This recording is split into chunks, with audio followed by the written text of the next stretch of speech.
Hey, it's me. It is good. Thank you for coming and watching the show today. And I had a show planned out, all ready to go, until I looked at my phone this morning and saw the massive headline about Ozzy Osbourne. And so I pivoted and decided that today was going to be talking about his death and some of my opinions on Ozzy Osbourne, and go with that for today. But before we get started, if you haven't already, go down, subscribe to the channel, bang the bell for notifications, bang, bang, bang the bell for notifications, so you always know when new videos are uploaded. Give me a big like on the channel, because it does help the algorithm and get this out to more people. And yeah, let's get into it. The headline that shocked me today from TMZ: Ozzy Osbourne dead at 76. From the TMZ staff, it goes on to say that the legendary rock singer Ozzy Osbourne has died, TMZ has learned. In a statement to TMZ, the Osbourne family says Ozzy died Tuesday, surrounded by love. The cause of death is unclear.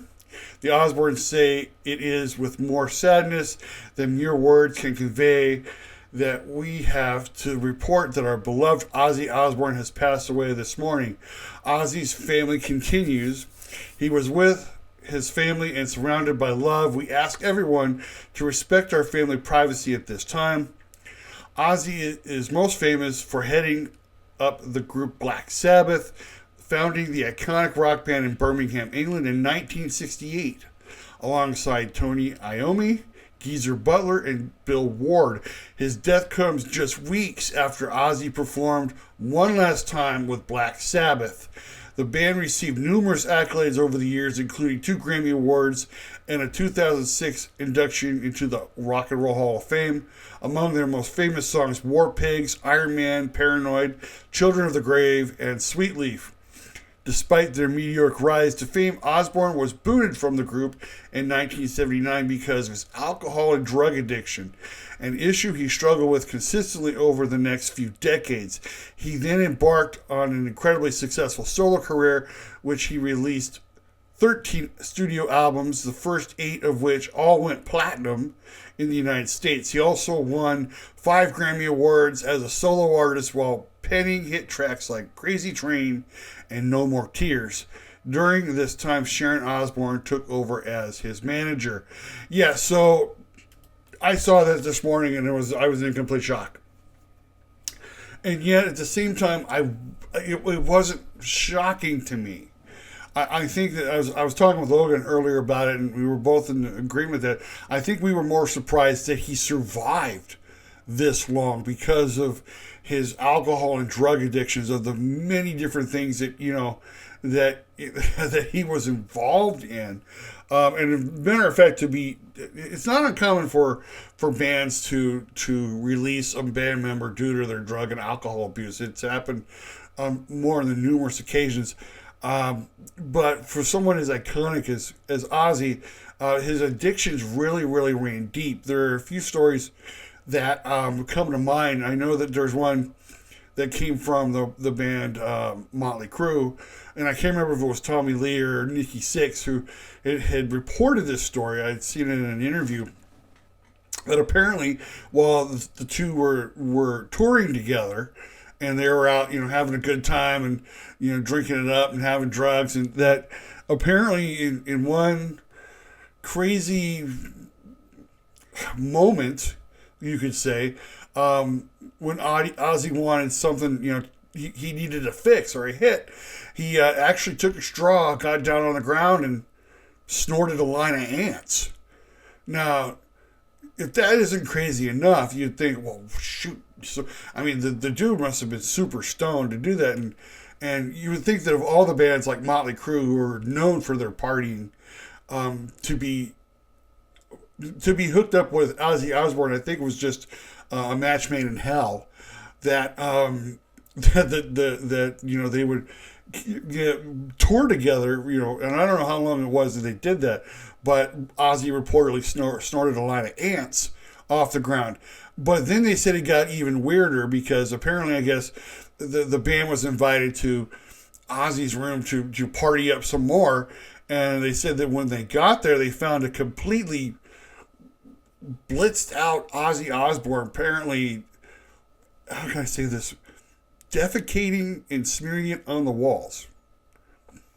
Now, this is according to one of the band. I don't know. Like I said, I can't remember if it was Nikki Sixx or Tommy Lee, but that's how deep into his drug addiction he was at the time, and to survive something like that, I think is absolutely crazy. And it was something that he struggled with throughout his entire life. You know, he would get sober, and then he would go off the wagon, and then he'd get sober again, and he'd go off the wagon, and I think that a lot of it was at different times in his life when he was experiencing certain trauma. I think when I remember hearing about a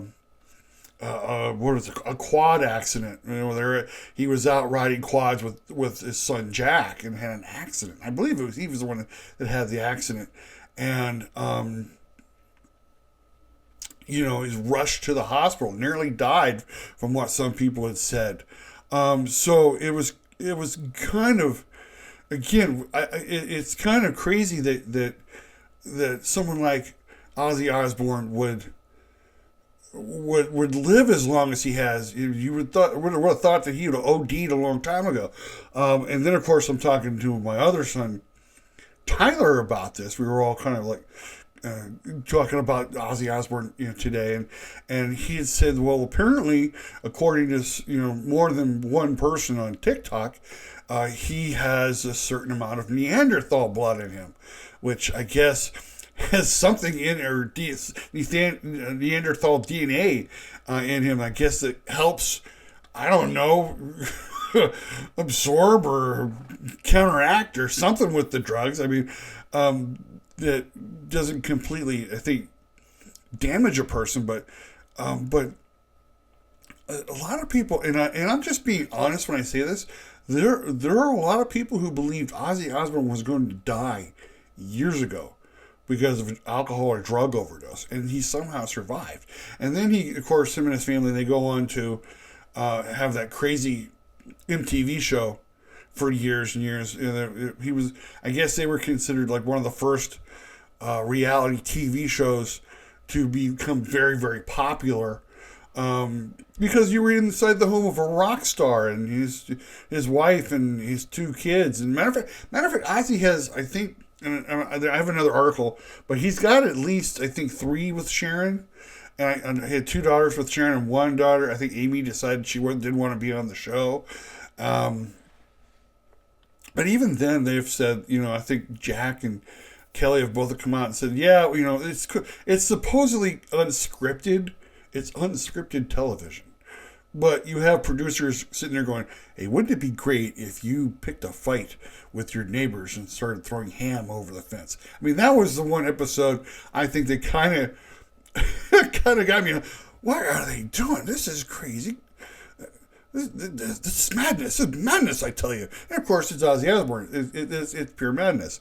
He was there was a story where, of course, he bit the head off a live bat on stage, and apparently, I guess, he had been checked for rabies because he bit the head off a live bat.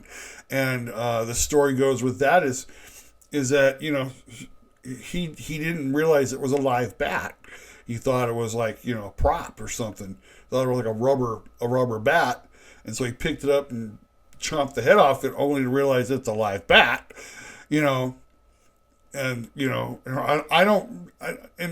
don't know where the story goes from. I don't know if he swallowed the head or spit the head out. I'm pretty sure he spit the head out. But yeah, I mean, these are the kind of crazy stories that Ozzy Osbourne has left in his legacy. Crazy enough, though, and I think I want to check with the professor of rock to find out if I think his highest charting song ever was a duet with Lita Ford called "If I Close My Eyes Forever." I think that went to number 10, and which is a hauntingly beautiful song if you've ever heard it. In fact, I recommend go to YouTube Music and just type that in, and it's a beautiful, beautiful ballad. Very haunting, almost makes you want to cry. because I think it is a breakup song. But yeah, it was just shocking to wake up today and read the headline that Ozzy Osbourne had passed away. Now, I did say that it was unclear of what he died from, but I decided to continue because I wanted to see, if there was anything else that may have that may have contributed to this. I did come across a headline from Fox News that reads, Ozzy Osbourne dead at 76. The Prince of Darkness, Ozzy Osbourne, was diagnosed with Parkinson's disease in 2003. It was written by Tracy Wright. Fox News published today, July 22nd. Ozzy Osbourne, lead singer of Black Sabbath, died Tuesday. He was 76. Then goes into the family thing there. My brain just kind of short-circuited. And so I think it goes on to read, Ozzy recently performed his final concert with the band in Birmingham, England. The 10-hour show. Oh my God. 10-hour show on July 5th was hosted by Jason Momoa and featured performances from Metallica, Guns N' Roses, Jack Black, Steven Tyler, and more. Osbourne is survived by his wife Sharon, daughters Kelly and Amy, and son Jack, in addition to daughter Jessica and sons Elliot and Lewis from his first marriage to Thelma Riley. The Iron Man singer was diagnosed with Parkinson's in 2003. However, he didn't speak publicly about his diagnosis till 2020. The Black Sabbath frontman admitted that he couldn't walk anymore on a January 29th episode of his Sirius XM show, Ozzy Speaks. I may be moaning about how I can't walk, but I look down the road and there's people that didn't do half as much as me and they didn't make it, he said at the time. So yes, it is reported, I guess, from Fox that Ozzy did have Parkinson's. He did suffer from Parkinson's. Now, I don't know. We'll have to find out from the autopsy, if they're doing an autopsy, if Parkinson's had anything to do with his death. I mean, and I can tell you from personal experience, my father-in-law, he died from Parkinson's complications. It is a very, just in my experience, maybe Parkinson's is a very, rough way to go from what I saw. My father-in-law, sometimes he had trouble walking, he had trouble speaking, which, makes me wonder. Ozzy had times where he had trouble speaking. It seemed like he mumbled like half of his sentences, and you could hear clearly the other half that he could say. My father also had trouble swallowing. So he had trouble eating certain foods. I don't know the extent of what kind of Parkinson's Ozzy had. I believe, and I don't quote me on this, but I believe that there are different types of Parkinson's that affect the body. And so what, Michael J. Fox has, who's most known, the Michael J. Fox Parkinson's Foundation, I think his Parkinson's might be different than what Ozzy has. But I don't know, because when you would see Ozzy on stage, he didn't look like he had Parkinson's. There are also several different types of medication that can be given for Parkinson's too. So he could have been very much on medication at the times when he was performing and recording, so that he would have better control of being able to get his music out there. I will personally tell you, from me, I didn't appreciate Ozzy until I got older. He was huge back when I was growing up in the 80s. I had friends who loved Ozzy. They would write Ozzy on their hands and their arms, and they had jackets of Ozzy, and they make sure they went out and got his albums and everything. And so, he was very big in the 80s, and I think he just continued to grow and get better as time went on. Black Sabbath, of course, got Robbie James Dio to replace, Ozzy, and they went on to continue to have an illustrious career. And so it's kind of crazy. I wasn't a huge fan of his until later on in my life, and and I've grown to appreciate him as time has gone on.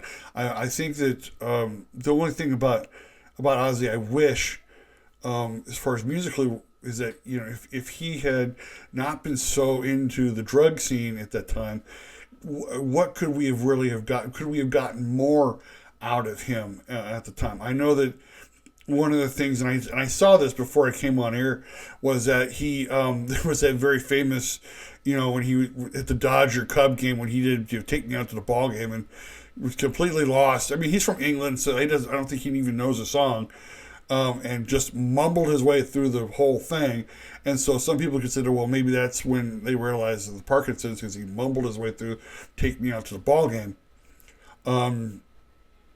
But then again, I think personally, I think he didn't know the words. He was probably half drunk, and just they come and sing. He was like, oh, okay, and kind of just blurbed his way through it. But it is very much a huge loss. I mean, again, it was a shock that he died, but it wasn't surprising.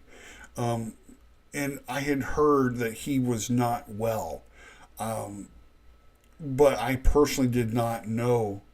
Me personally, and I know this is kind of a shock, but I personally didn't know that he had been suffering from Parkinson's.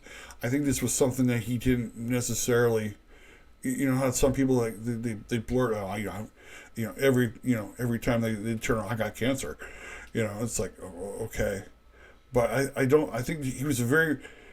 It's kind of weird because you would say that he was a very private person, but then he had that show, which made him a very public figure, it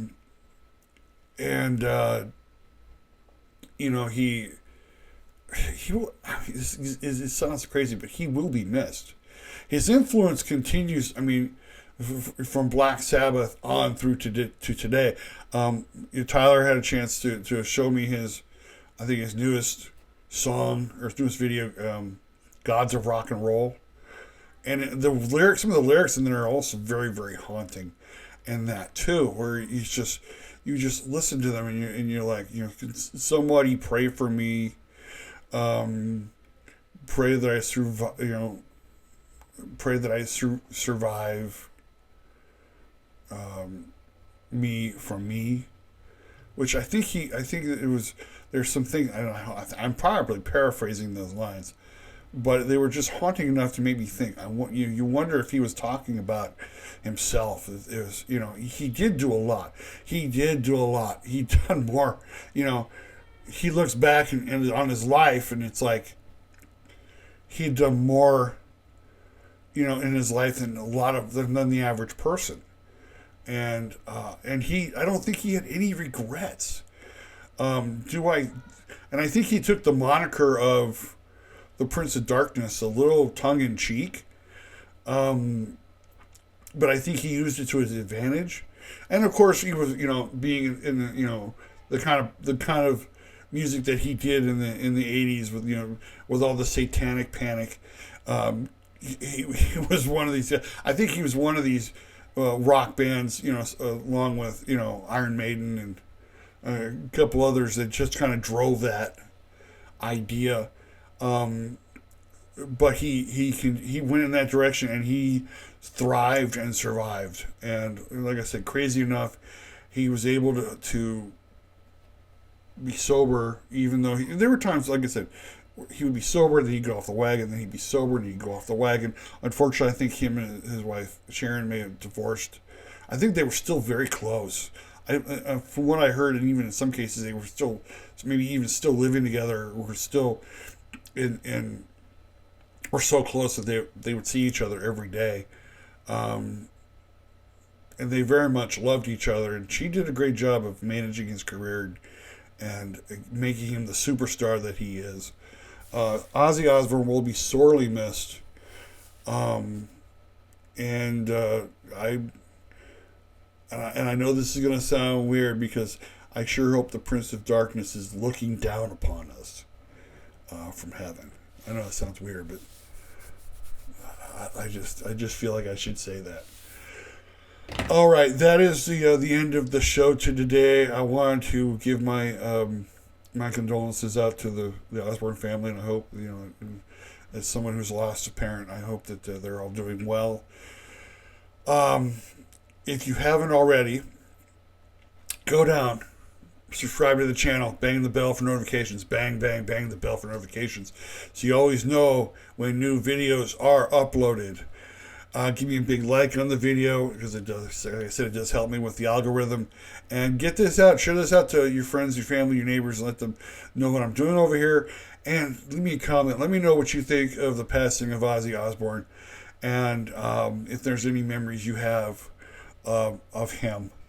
But until then, thank you for watching. My name is Goose. This is On With The Show, and I will see you on the other side.